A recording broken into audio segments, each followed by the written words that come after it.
In this video, I'll show you how you can fix out of video memory trying to allocate a texture in Overwatch. Now first what you want to do is you want to come down here and search for Advanced System Settings. Open this one up and make sure you head over to Advanced, Performance and Settings. Now in here what you want to do is go to Advanced once again and you want to press Change under Virtual Memory.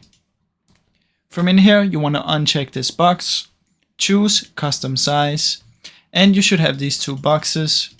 In here what you want to type is the number down here at currently allocated. So mine is 10,752 and yours is probably a different number.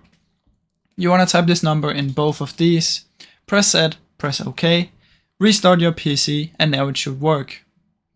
Now that's about it guys, there's not really much more to it. I really hope you enjoyed this video. If you did, please leave a like and subscribe as it helps me out a ton. Thank you so much for watching.